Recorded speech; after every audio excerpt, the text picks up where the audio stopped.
Okay, so welcome to the, hopefully maybe the first of many shiurim on the Parshas of the week. We're going to be focusing a little bit on the Nesivos Shalom, bringing a lot of other ideas also, Bezras Hashem.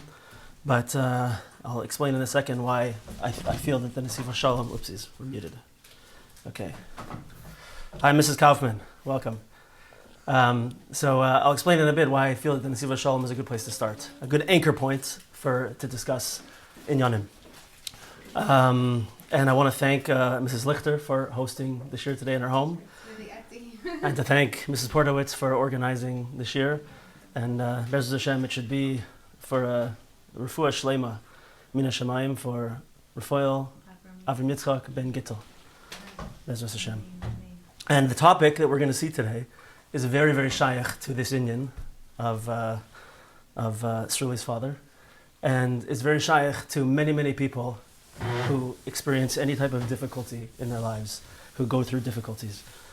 So let's see. Let's get right into it. Because I feel like this shir, I would like to talk about this for maybe 2 to 3 hours. But I know we only have something like 45 minutes. So we're going to have to really work to get it all in the right way. Okay, so Parshas Toldos. Usually, the question that we begin with is why does the Parshas Toldos start off by stating this is the Toldos of Avram and then Avram Hoilides Yitzchak? It's too much information. We don't need the name of Avram twice over here. That we're going to skip. Really, that question is integral to this idea also, but maybe another time we'll get to that.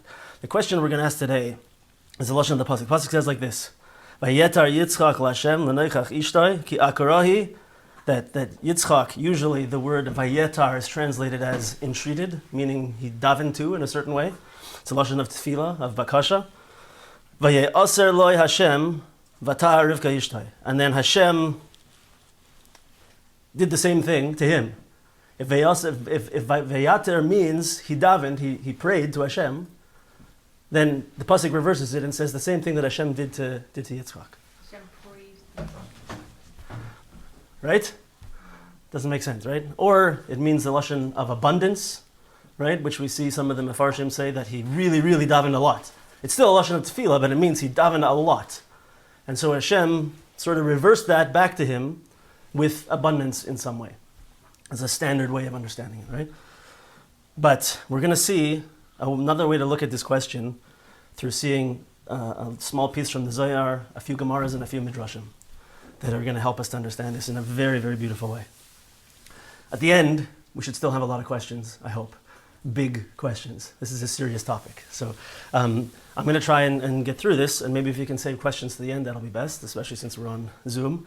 And I'll stick around afterwards if we want to discuss a little bit more. Okay, so this is the big question. What's the lashon? Also, we see that we know that Moshe Rabbeinu also davened a lot. Right? Parshas Vayeschanan. Rashi explains that the lashon Vayeschanan, which means he davened, he prayed, is a gematria of 515. And it says that he davened 515 tefillahs that he should get into Eretz Yisrael. And Hashem said to him, stop. You have to stop now. One more tefillah and I have to let you in. And that's not the plan right now. So stop davening. Right? Now, what's the difference of the language? Why over there was it Vayeschanan? And here, where it's also a lot of tefillahs, the lashon is Vayater. Right? Ayin, Taf, Reish. What's the difference? Okay, so let's hear what the Zohar has to say about this. This is a totally amazing idea. Vis al zeh b'Zohar HaKadosh. Vayetar Yitzchak tetzalitz loisei v'hasar chatira le'ila. That he davened tefillos and he dug a tunnel up to Shemayim. Uchadein vaye'aser loy Hashem al tikri ve'yaser Ella vayachtor loy. Don't read that Hashem was vayasar. Hashem also did abundance or tefillah or whatever that word is supposed to mean. But Hashem also dug a tunnel. Hashem dug through and made a tunnel. He also made a tunnel and he accepted Yitzchak's tefillah. So the lashon of ches taf reish chatar, it means to dig. It means to dig a tunnel underground. And the Zohar is saying that often we see that these two letters, ayin and ches, can interchange. So don't read this ayin tov reish, but ches tov reish, which means he dug a tunnel. Wow. But Midrash, the Midrash says like this. Rabbi Levi Amar, mashal. What's the mashal to this? Leben hamelech. It's a mashal to a prince. Shayachoiser al aviv lito litra shal zohav. He was digging a tunnel into his father's chamber in order to get a pound of gold. He wanted gold from his father. V'haya zeh chator b'mifnim. Sorry.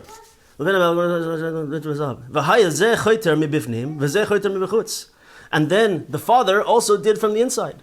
Shekain be'aravia, also in Arabic, karin lechatirta atirta. Also in Arabic, we see that the ayin and the ches interchange. So what does it mean? It means the Melech also did this, says the Midrash. The Melech also went in and dug from the other side to join the two tunnels together, that he should be able to meet the prince halfway and give him this amount of gold. That's the mashal. So we have to understand what this mashal is saying, and how does this relate to the situation over here. Because it's very unusual. So first of all, we have to start by knowing that when what we're about to say doesn't mean that every single tefillah is not important and powerful. In fact, it means the opposite. But what we're going to say is like this.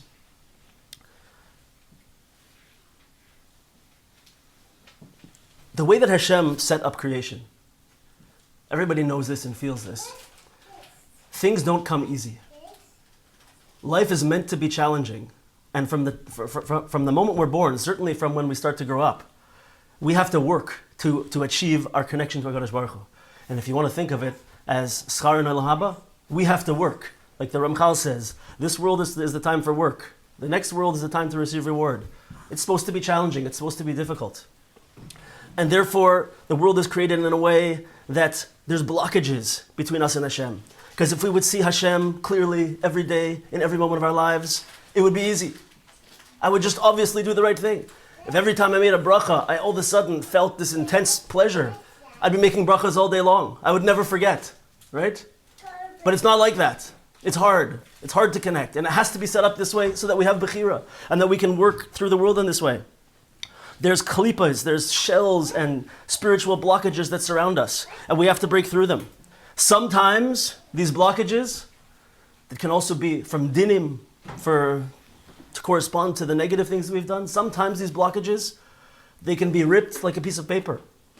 And with one or two tefillahs, we can break through. Sometimes they take more than a few tefillahs, but tefillahs break through. What we're saying over here is there's a different aspect. There's a time when it's not just a paper blockage. It's not just a curtain. It's a mechitza shel barzel.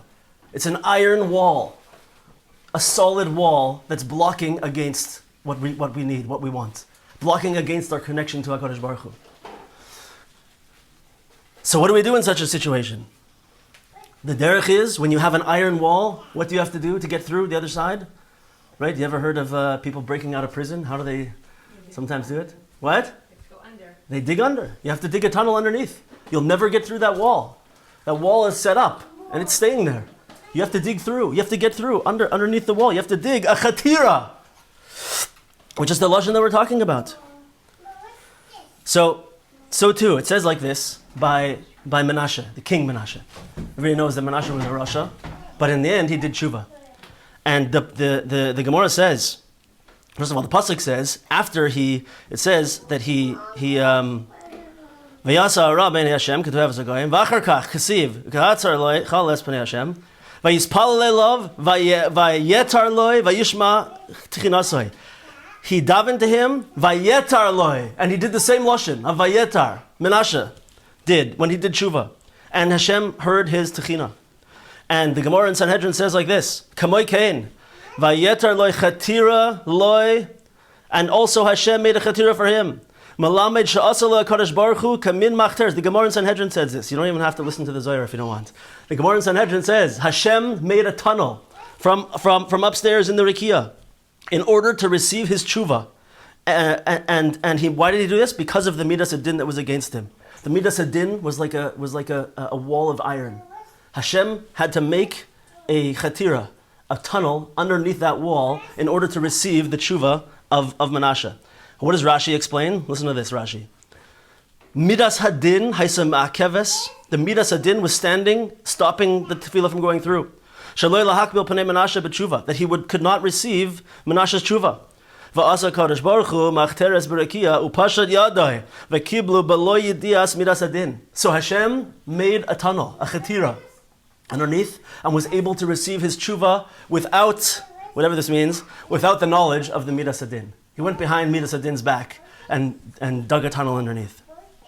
So too the Rishalmi says, also in this, Shayu Malachi Hashares Mastimin Kol HaChaylonos, that the Malachi Hashares, the Malachim, were closing off all the windows.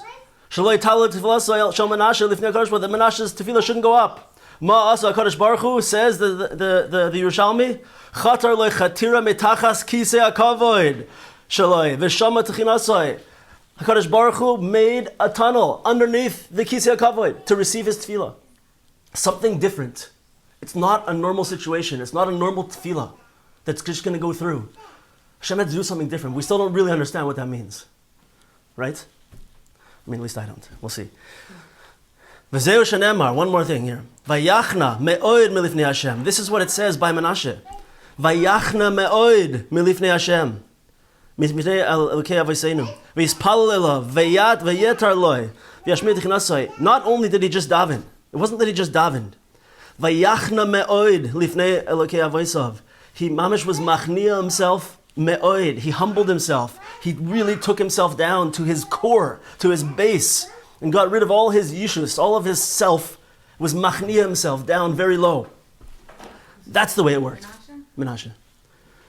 Rak vayichna me'oid. Nichna legamim lifnei HaKadosh Baruch Hu. V'yetar loi. V'HaKadosh Baruch Hu chater lechetira. Because of this, HaKadosh Baruch Hu chater lechetira. L'mala min hateva. Hashem made a tunnel above nature, beyond nature. This wasn't supposed to work. It shouldn't work the way that nature says. But Hashem made a tunnel to go through. Right? This is the Gemara, by the way. And he gave him this help to receive his tshuva. Even though he had a lot of chatoim, he was not the best character. But because he did something extra, something very, very serious, and really was true to himself, and was machnia himself, humbled himself, because of that, together with his tefillas, Hashem made this chatira. So that's one. We see also this the same inyan by Choni HaMagal, who was in the Gemara was a Baal Mephis, that he did this action like this. Listen to this. So Choni HaMagal shag uga va'amad b'soicha. He put up something. I don't even know what this really means. I can't remember. And he stood inside it. He confined himself in this place. Va'amar lefanav, and said to Hashem, Ribbono Shalom, Nishba ani b'shimcha hagadol. I am making a shavua with your real serious Shem Hashem. Sha'ani zu mikan, she'eni zaz mikan ad shetaracham al banecha. I'm not moving from this place, Hashem, said Choni HaMagal, until you have rachamim on your children. That's what he did, right? So we have to ask, what is happening? What is he doing? This is tremendous chutzpah, right? And power. He's standing up, Choni HaMagal, and it worked, by the way. He's standing up in this one place and says, Hashem, I'm now going to make a shvuah. You know how we're so careful to say Hashem's name? All of Hilchas Brachas is, I have to be very careful. I don't say even the nickname that we use, that's not Hashem's real name. I have to be so careful not to use it. Never mind making a real shavua with a real Shem Hashem and the proper big Shem Hashem. Hashem, I'm standing here right now, said Choni HaMagal, and I'm making a shvuah with your Shem Hagadol, with the real Shem Hashem. I'm not moving from here, Hashem, until you have mercy on your children. Right? Where does he get the idea to do that? How can he do such a thing? Right? I wouldn't do that. Right? But I'm not Choni HaMagal. That's what he would do. Totally amazing. So what's going on over here? We have to understand what this is. So, the way that Nesivos Shalom explains it is like this. That everybody knows this phrase, that a yid is not just an animal. It's not just a evolutionary process from monkeys that happen to become smarter. Right? That's not what a yid is. A yid has a neshama. A neshama of a yid is a chelek eleka mimal, is a piece of the Ribbono Shalom, a piece of infinity.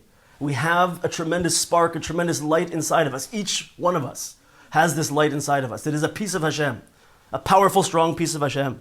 And he says like this, Yesh b'koichoi tikifus Elois. And because of that, we have this wondrous, totally amazing strength that we don't even know we have, that comes from our infinite nature. We have tremendous power and strength. Lahafzir, ulis ametz b'tefila, to break through and to strengthen ourselves and be powerful, and I'll say stubborn with tefillah, ade yichus alav Hashem, until Hashem is going to have mercy on us. We have an extra power that we don't even realize because of the nature of our existence. And through the fact that Choni Amagal was able to strengthen himself, through strengthening himself powerfully with emunah and bitachon, that he is a chelik of Hashem, because he's a chelik of Hashem. He was able, because of that, to be able to dig this tunnel underneath. In other words, it's not just tefillah. Choni Amagal did something totally amazing, totally above the standard level of tefillah and the standard level of existence. His emunah was so powerful that he was able to stand there and say, that's it, Hashem. With koyach, that's it. I'm not moving until you help me. Very powerful level. So, we'll say a bit more and then we'll try to bring this all together. There's a few more pieces. This is what it says by Yitzchak. Vayetar Yitzchak Lashem l'noikach ishtoi ki akarahi. The place where tefillah won't work, a regular tefillah won't work, where it doesn't look like there's any possibility of things working out. That's what Yitzchak and Rivka were facing. Right? Pasuk says that he was davening, he was yetar l'noikach ishtoi ki akarahi. The pasuk says she was an akara. That means she was unable to have children. She was barren. But she was an akara. That's her definition. Meaning what? Why did Yitzchak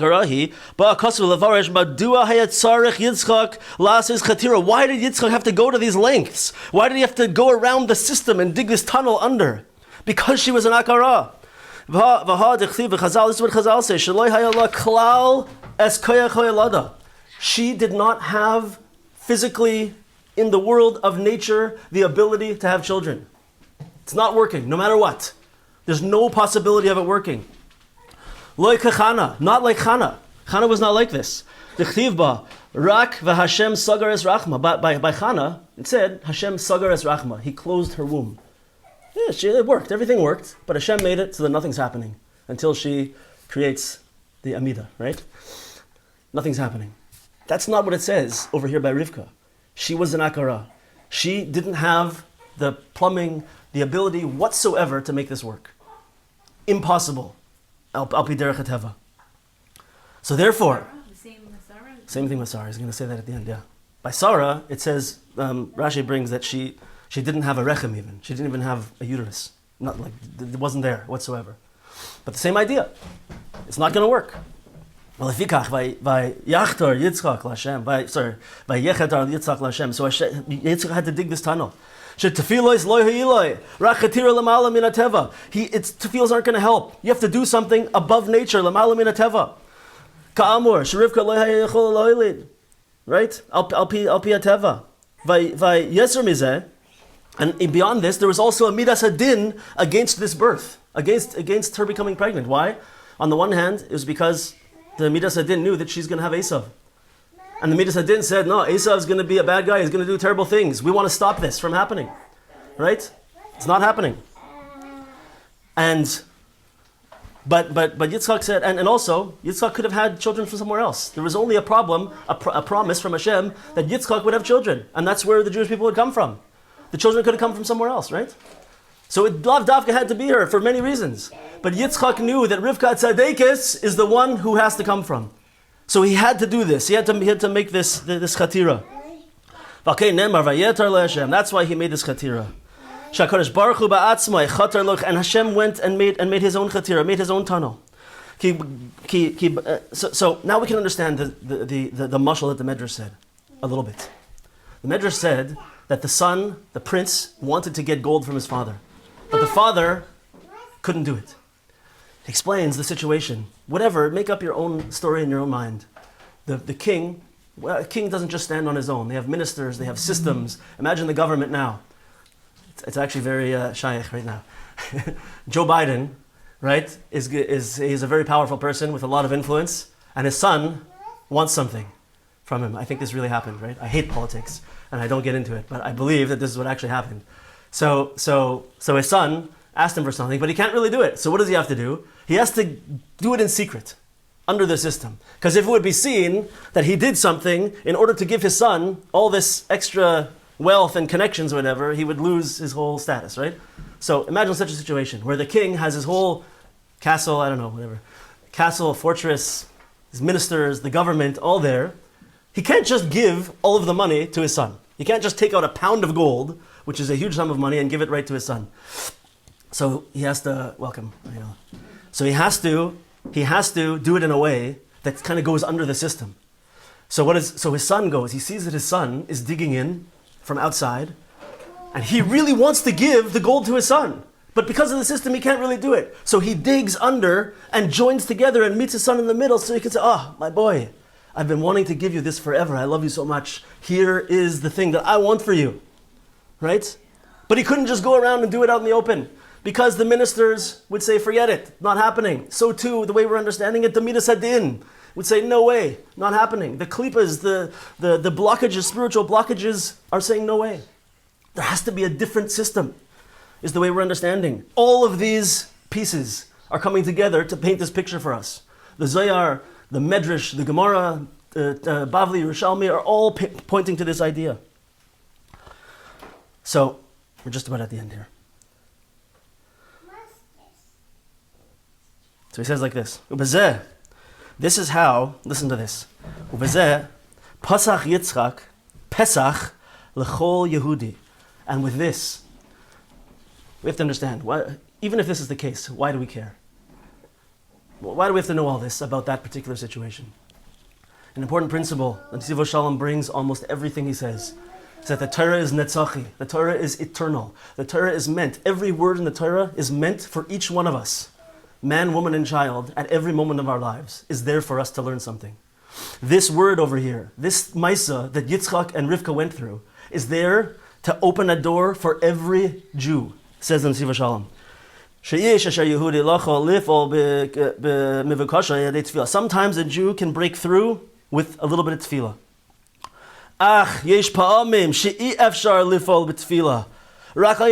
Sometimes the tefillah on its own is not enough. When we need a Yeshua, and it's completely l'mayla min hateva. There's no way it's happening in nature. It's l'mayla min hateva. Then we have this extra eitzah that Yitzchak Avinu is teaching us over here, to make a chatira. If we strengthen ourselves and we dig, it's not a joke that the mashal is a chatira, that it's digging under. We have to dig deep in these times. If we can dig deep and go do something beyond, then Hashem will open for us and He will dig for us, and the two will meet together and Hashem will help us out and give us this Yeshua that we're looking for. So, a little bit more before we talk about it. Ume'ein bechinazu shel machteres sheyehudi misatzeim b'mishaltoi ve'eno mevater adi yamal Hashem yisborach mishalas liboy. This where a Jew will not stop. He won't give up. Matzino batana de Eliyahu mashal hamelech shaya lo banim va'avadim. There's a mashal. I'm just going to say it outside because I want to read through the whole thing. It says, a king has a bunch of servants and his children. And he wants to see who really loves him. Right? It says the Tana de Eliyahu. So what does he do? He makes a system where in his courtyard, he makes a small area of Dalet Amas by Dalet Amas, 6 feet wide, like this room kind of. And then a little bit ahead of that, he makes it smaller, that it's 4 tfachim, I think he says. Doesn't matter exactly. 4 tfachim by 4 tfachim. It's a smaller area that you can get through. And then beyond that, he makes an area that's very, very tight. And you mamish have to squeeze through very hard to get through. So he says, I would like everybody to come and spend time with me on the other side. And so, if you can imagine, like the way that I was thinking about this to understand it, is if you look outside and you see the city construction workers, right? Nothing against them, if there's any city construction workers listening, right? But anyone who's just an employee somewhere that they don't really care about, right? So as soon as something gets like out of the normal, it's not the normal situation, and I can't really fit through here, this is a hard thing to fit through, they're going to stop and they're going to call for their supervisor and be like, yeah, something's wrong over here. We're just going to wait here until this thing is fixed. Right? So that's what the servants do. They're just servants. Right? So if things aren't going exactly the normal way and they have to push beyond their normal means, they say, let's fix it. Call my superiors, get someone in here, get maintenance in here to widen this thing up. Until that's done, we're going to sit on the side. Mashenkin, the ones who really love the king, they push through. They go through that difficult place to get through, and they push themselves through, says the Tana Devei Eliyahu, until they get to the other side to see the king. And then everything opens up for them. And then they're able to spend time with the king. Because they're the ones who really love the king. And they're the ones who really have the desire to get to the king. Says the mashal. Now listen to this. Listen to this. Bir mashal zeh. How do we explain this mashal? Deyesh shemakayim es kol hamitzvahs alav. There are those people who do all the mitzvahs that are on them. Va'oisek b'Torah of mitzvahs, and they learn Torah and they do mitzvahs. Ach eno muchen lidchoik atzmoy liyos b'makable pnei hamelech, but they're not willing to push themselves to be called the people who are makable pnei hamelech, who are going to see Hashem, who are going to connect to Hashem and be inspired and really see a vision of Hashem. A type of vision of Hashem. Sorry, there's other people. There's this type of person who's not like that. He doesn't really care if he feels Hashem or not, if he feels a connection, if he's inspired. He just, I was born this way. I went to yeshiva. I went to kollel. I learned Torah. What do you want from me? I do what I'm supposed to do. That's it. Right? Lakach.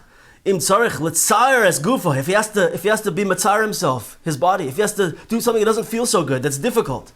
Avrezeh hareu mashlim she'iyeh ichshu. He's mashlim. This is the worst word in the Hebrew language in this sense. He's mashlim. What does mashlim mean in this context? Anybody know? He thinks it's finished, complete. Yeah, I'm okay with this. Everything's fine. Yeah, status quo. Everything's fine. If I have to push myself too hard, I'm just going to keep doing what I'm doing, what I've always done. The way that I am, that's the way that I am. Right? Those are the worst words that a Jew could ever say. Everything's fine the way it is. That's not the way we're supposed to be.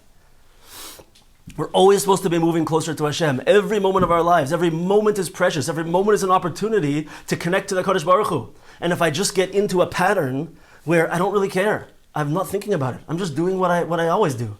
That's it. Right? I'm not one of these people who's breaking through, who's making this deep connection to Hashem. These are scary words for every single person because we all fall into this trap to some extent. But this person who serves Hashem with ahava, who loves the Rebbe Shalom,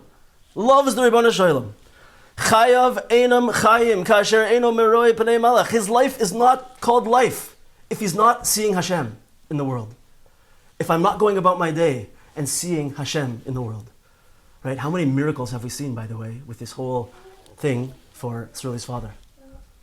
How amazing things have we seen? I see miracles all the time. Hashgacha pratis, things happening. We could see it if we're looking for it. If we're not seeing it, right, we can either say, okay, that's just the way it is. Or we can say, no. If I'm not seeing Hashem, this is not life. I should be seeing Hashem every day in some way.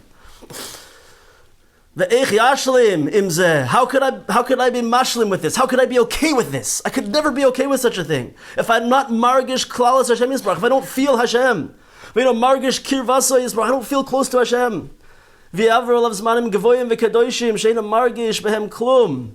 How could I go through a yontif where I don't connect on a deep way? How could I go through Shabbos where I don't come out with an energy, spiritual energy to take me through the whole week? How could that be? I couldn't live like this type of person. So this person will always be, he's going to push himself with all of her strength. He's going to give everything she's got. Gufa. She's going to push herself. He's nakdus me'inyanim gufanim. He's not going to care what happens to the body. Vayedezeh hu yoytze me'esharim l'kalpin. And through that, they're going to get through that pressing situation, that difficult spot. And at the end of that difficult spot, like the mashal, it's going to open up, and there's going to be the melech, right there. Says the Tana Devei Eliyahu. Kain zehu ratz ki zehu ratzon ha'elyon. This is what Hashem wants. Everybody knows this famous statement. Pischuli pesach kechudai shel machat. Open for me a doorway, a little opening that's like the eye of a needle. And I will make that space into a huge opening, like a giant hall. Shuva elai. Open. You walk to me. Shuva, you walk towards me. You come back to me with small steps. And Hashem says, I will make big steps to come and meet you. Al derech shehutzruchu. Now, this is we're gonna take this to one more level before we finish. So, in the same way that Yitzchak had to face this, so too, as Mrs. Portowitz pointed out, Avram Avinu and Sarah Imenu had to face this, right? But there, it was even a more dire situation, right? If there were doctors at that time, right, the doctors would have said, "Don't stop coming to us. There's no chance whatsoever. It's not going to work. There's no chance at all, right?" That's what the doctors would have said. There's nothing there. I can't. What do you want from me, right? It's just not possible. So there's this beautiful, totally amazing. This is one of my favorite pieces of inspiration from the Medrash Rabbah ever. Listen to this. So Avram and Sarah were in this situation. So what did Hashem say? Hashem took him out, took Avram Avinu out. And he said to him, Habetna hashamayma u'sefor ha'koichavim. Look now at the stars and count them. And the famous line that everyone knows, right, is just like you counting the stars right now and you can't count them, so too is going to be your children. Just like you see the stars, so too is going to be your children. Says the Medrash Rabbah, listen to this. Maybe you've already heard this, but this is mamash life-changing. He took him out from the space of the universe. He took him outside of the physical universe and lifted him above the stars, above the universe. Above the universe. Look now, down at the universe. Looking from above to below. See how now we're above nature. We're above nature. Nature is going to tell us a certain thing. The things have to go a certain way. Your wife cannot make this happen, no matter what. I'm taking you, says the HaKadosh Baruch Hu, says the Medrash Rabbah, I'm taking you above all that. And see how we're above nature? That's the way that you're going to have children. That's the way that you're going to have a Yeshua. This is how it's going to work. And that is the way that a Jew is supposed to live. We're supposed to know that this is our derech. This is the way that we live in the world. We don't go by teva. We don't go by nature. And everything that's ever happened to us does not fit into nature. It doesn't make sense that the Jewish people are here right now. After generations and millennia of persecution and killings and attempted exterminations, chas v'shalom, and a tiny number of people with no place to stay, all around the world scattered. It doesn't make sense that we're here. Everything we do is l'mala min hateva, is above nature. All of our forefathers had to go through this. Why? Because that's how we're supposed to be. We're supposed to be l'mala min hateva. We're supposed to be above nature. And there's a beautiful idea that Rebbe Nachman teaches, that there's three things that are all really one thing.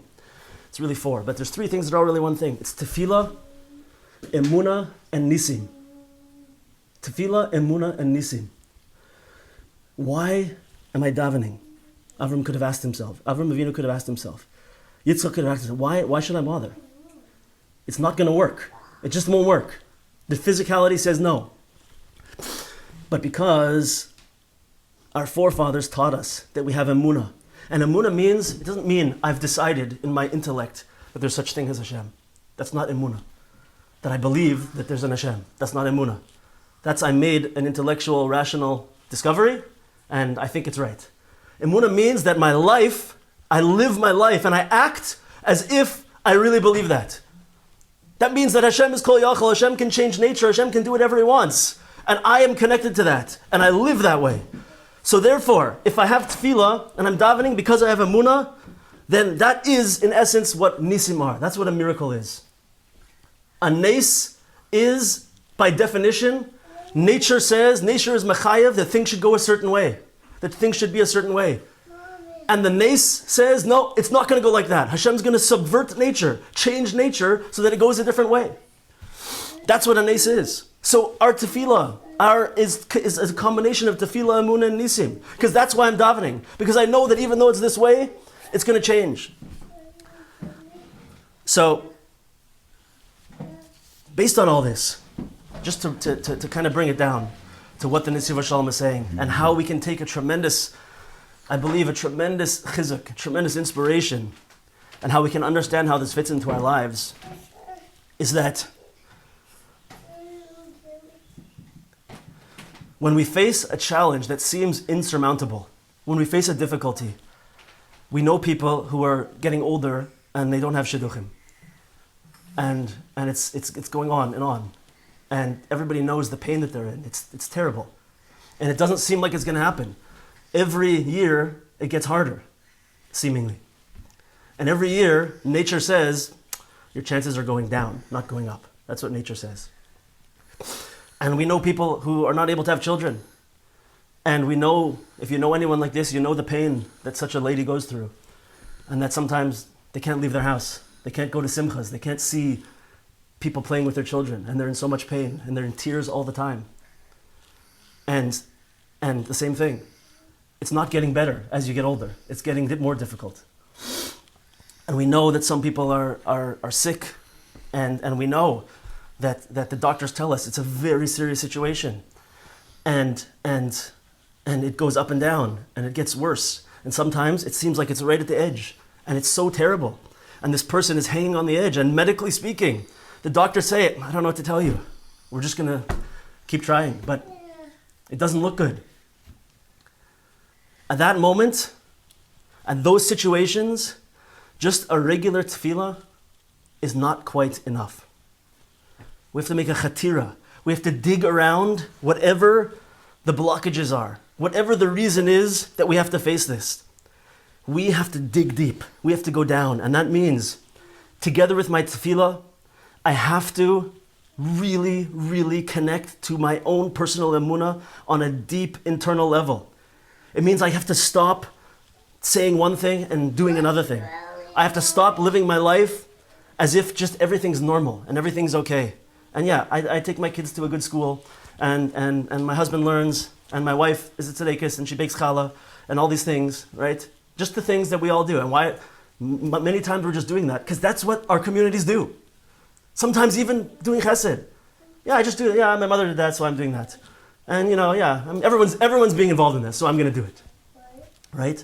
There's a level beyond that, where we have to go and dig deep, and we have to wake up in the morning and say, I don't want to be the servant who's just here for the job. I want to see Hashem today. I want to connect to Hashem. And everything I do is going to be for the real purpose of me trying my hardest to connect to Hashem. Because if we try hard to connect to Hashem, we try to do things from the depths of our hearts, then that is what it means to go beyond the system. To connect to Hashem on such a strong, real, deep way. Like Choni Amagal, who said, I'm not moving, Hashem, until you answer me. Until I connect to you, I'm not moving. I can do it, and I believe I can do it, so I'm going to put in the effort. I'm going to put in the effort to get through, to break through. And when we can do that in our difficult situations and focus on it and put everything we have into it, that's when we'll see Nisim, is what Yitzchak Avinu is teaching us and what the Nesivos Shalom is teaching us. And so, I want to, there's a lot of examples in people's personal lives. I have a few of my own personal examples, but I just want to say that over here, we're this first shir, is really for Refuah Shlema, for Refuah Lavim Yitzchak ben Gittel. And I know that there's been many times when the doctors have said things are looking really bleak, and we get a message on the group saying the matzav is very, very bad right now. And all of a sudden, there's all these people who are doing crazy things. The family is going way beyond their normal existence. and putting effort in and doing everything they can and getting all these people to come together. How many thousands, I don't know, maybe millions words of Tehillim have been said over the last few months? Totally not normal. Way, way, way beyond. And you see people saying Tehillim, it's not like a normal, I'm going to say Tehillim. It's not like that. Everyone's digging deep. Everyone's putting in to help. And the family is mamish doing everything they can, and they're digging deep and pushing hard and going way beyond their normal existence. And everyone's emunah is growing. And everyone's getting closer to Hashem. So this is what we're saying. It's not okay. I'm not okay with the way things are, and I'm going to put everything I have into it. So just like we know that when situations get bleak in a person's business, for example, what do? Do they just stand back and say, okay, I'll just keep doing what I'm doing? No, that business is going to be gone. You know people have to spend hours and hours and hours and working hard and working hard and working hard. Why? Because it's important to them. When we are facing these challenges, we have to make that our priority. We have to make our priority to connect to Hashem on a deeper level than I've ever done before. And dig down deep. That's the mashal. Dig down deep to get under that mechitza shel barzel. And Be'ez Hashem, we can continue to do all of the things that we can try to do for refuah shlema. And in everybody's own personal lives, when we face difficulties and we start to see this, we should remember what the door that Yitzchak Avinu opened for us, where he showed us that when it gets like this, you gotta dig deep and you gotta mamash put everything you got. Be'ez Hashem, it'll help us to have chizik and to be able to face any future challenges or current challenges that we have with strength and with the ability to break through and know that we're not alone. Jews have done this throughout the millennia. Our forefathers have done this. People are doing it now, and people will continue to do it. And Be'ez Hashem, through everyone together, Klal Yisrael, all working hard in this, we'll see Mashiach. We'll dig the tunnel down for Mashiach, and Hashem will dig down, and we'll see Mashiach. Be'ez Hashem, b'mehera v'yameinu. Any questions or comments? How do you dig that tunnel, like practically? I mean, you said like and being like I'm gonna do this, like I'm gonna. First of all, I love how Mrs. Portowitz always asks a question to me. It means that you really care about what you're listening to, and it's really important to you. How do you dig the tunnel? How do you dig down deep? Right. So there's a couple of ways that we're connecting it over here. One is the aspect of emunah, and one is it's connected, but it's also the aspect of strength. Right. So emunah and strength, meaning we saw that by Choni Amagal, that he put everything into it. He said, I'm not moving until something happens. I'm giving my whole life up right now, putting my whole life into this. I'm putting it in. I'm working. I'm staying here. I'm not stopping. Right? That's one aspect of this is the tremendous strength, and this is really an aspect of emunah. Because once again, emunah doesn't mean I did some research, right? And I figured out that there's such thing as Hashem, and I believe it, right? That's not emunah. That's just that's an intellectual discovery and a decision. Emunah is when I live that way, right? So standing with strength and pushing, when even in a dire situation, that is an aspect of tremendous emunah. Everybody's emunah, to grow in emunah, we need to become real with the Ribono Shel Olam every single day. We have to actually have emunah, like just put it into English. We have to actually believe what we have decided in our heads or what our parents gave us. We have to actually believe it. That means that when I actually believe that and know that, that means I live my life differently. I'm going to live in a different way. My life is going to take a different turn because it's real. It has to be real by me. And there are many eitzes to get to these levels of emunah. I find, you'll tell me what you think, there's a lot of shiurim on emunah. Have you listened to a lot of shiurim on emunah or read books? They're usually about the topic of emunah. They're about emunah. It's like you're reading an article someone wrote about something else. It's about emunah, or saying we should have emunah. But very rarely do I ever see someone who tells me how to have emunah. How to have emunah.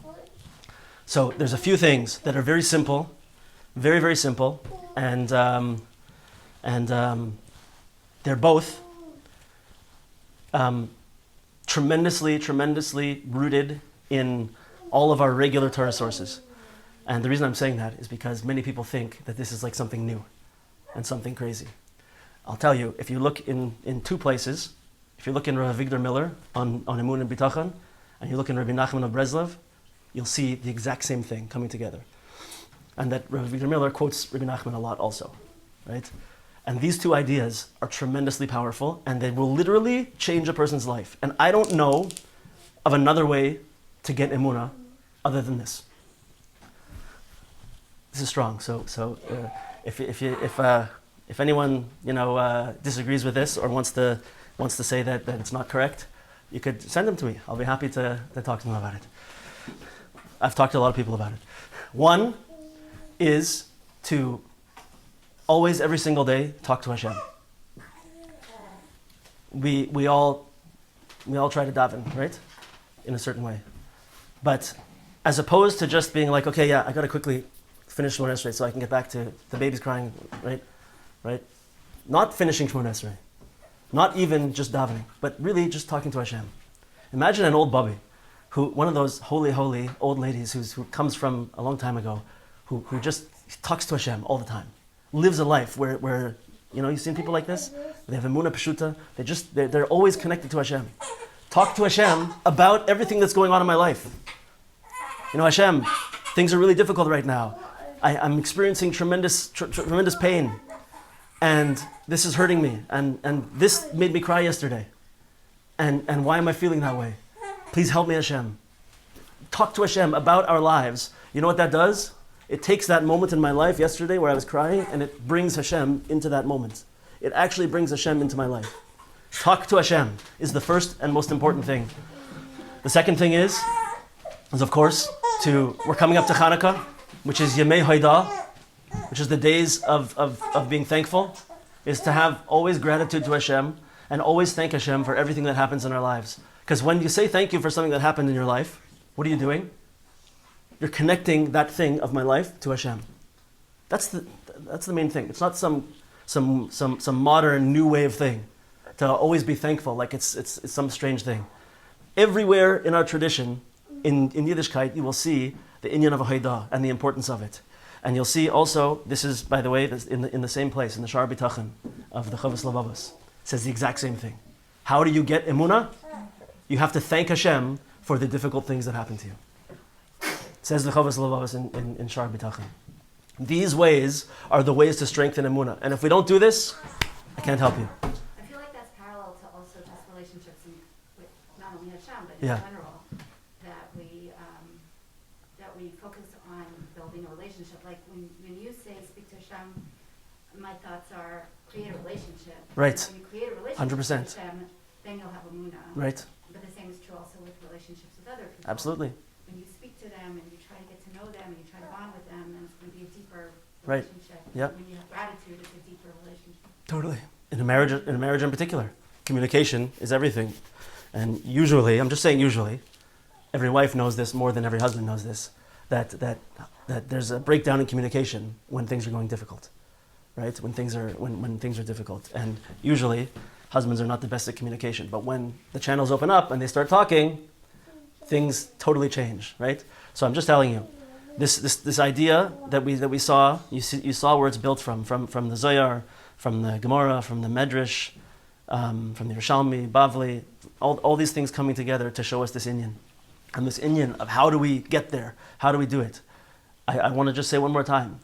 I give you my word that if you do these things, if you keep thanking Hashem every day for everything that happens to you, and you speak to Hashem, like He's really there. You hear that? As if He's really there. Speak to Hashem as if He's really there. Your life will totally change.